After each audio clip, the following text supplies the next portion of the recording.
मैं तो डर गई, पता नहीं क्या हुआ। सभी लोग मुझे चाहत करे। अच्छा एक बात बताओ, तुम्हारे घर में जब वर्षों से कोई पुत्र न हो और जब तुम दादी बन जाओ तो तुम्हें खुशी होगी या नहीं है? खुशी होती है ना? तो क्या करते हैं खुशी पर? कोई कोई तो थाली बजाते हैं, कोई कोई तो तवा बजाते हैं, कोई कोई तो आंगन में आकर के नाचते हैं। यही करते हैं ना। वो आज त्रिलोकी का अवतार हुआ तो कोई मतलब नहीं।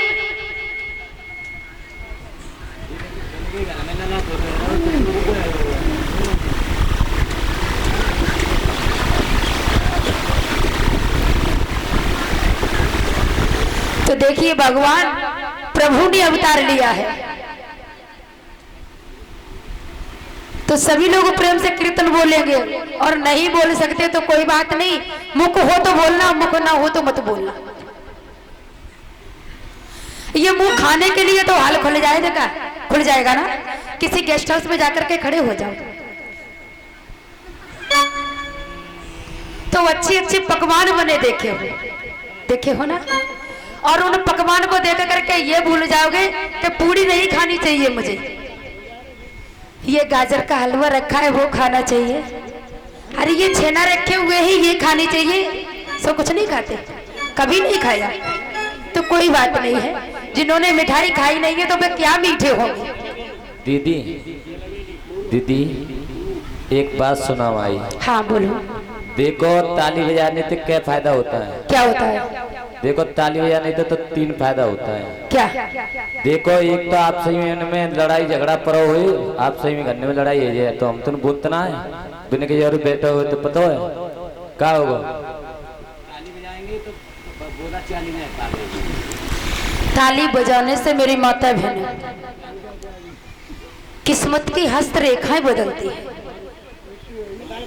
जब ताली बजाने से हस्तरेखाएं बदल जाती हैं तो किसी संत पुरुष भगवान आ जाए तो वो ये कहे कि बेटी अपना हाथ दिखाना, तो जितने भाई बंद पिता बैठे हैं वो हाथ नहीं दिखाएंगे। वो पता क्या कहेंगे, अरे क्या हाथ को दिखाना, जो होगा वो देखा जाएगा, जो भगवान करेगा वो देखा जाएगा। और मेरी माता बहने क्या है कि कौन सी गली से निकल गए, बाबा ने बुला के लाई है, बुला के लाई उन्हें। जो बाबा ने आया कि कही के बिटिया तुम्हें ना पता, तुम्हारे हाथ की रेखा वो चीज कहती है कि कल तुम्हारे घर में बहुत सुंदर एक बेटा होने वाला है, और वो बेटा हुआ 1 साल के बाद में। तो क्या कहेंगे, बाबा ने हमें बहुत अच्छो हाथ देखो, हमें एक बेटा की पुत्र प्राप्ति हो है हाथ दिखाने से। मगर हाथ की हस्तरेखाएं वो होती है, वो रेखाएं कभी किसी को दिखानी नहीं चाहिए। जब हम अपने हाथ की जो हस्तरेखाएं दिखाते हैं ना, जब वो देखने वाला व्यक्ति मेरी हस्तरेखाओं को देखता है, यदि मेरी रेखा की जो कोठरियां बंद होगी तो उसकी दृष्टि से बंद हुई कोठरी भी एक सर्वनाश हो जाता है। बंद कोठरी किसे कहते हैं? मेरे घर में दौलत है और मेरे घर में इतनी दौलत है कि कोई मांगने वाला आता है तो हम उसे दौलत तो दे देते हैं, मगर अपने घर में जो तिजोरी में बंद है वो नहीं देते। जब वो नहीं देते तो उसकी वो दृष्टि पड़ती है, वो अपने मन ही मन में तुम्हारे ऊपर मन से तो कह देता है कि तुम भाग्य की बहुत बड़ी भाग्यशाली हो। बेटी आज तुम्हारे घर में इतना अच्छा हो जाएगा तो तुम सारी नारियां है ना उस बाबा की बात सुनकर के मोहित हो जाती है। जब बाबा की बात सुन के मोहित हो जाती है तो बाबा ने 10-20 रुपए मांगे, 100 रुपए मांगे, तुरंत ला करके पकड़ा दिए ना। और जब अपना बेटा मांगता है तो क्या कह देते, मेरे पास पैसे नहीं है। किसी महात्मा से कहते हैं कि स्वामी जी घर आए हैं, कहते हैं ना कि स्वामी जी घर आए हैं। और स्वामी किसे कहते हैं? किसे कहते हैं स्वामी? स्वामी कहते हैं हम अपने पति को।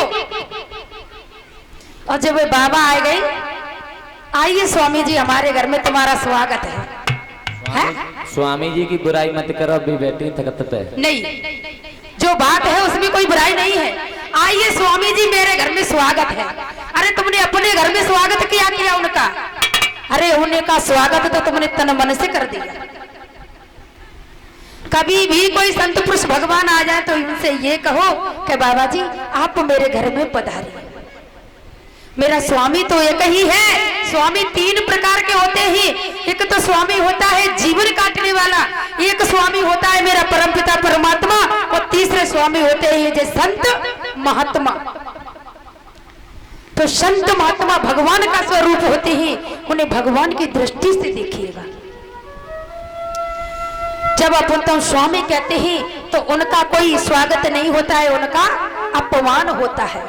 तो ऊंचे ऊंचे हाथ करी, इन हाथों की हस्तरेखा बदलने के लिए मुझे भगवान का भजन करना बहुत आवश्यक है। कि दशरथ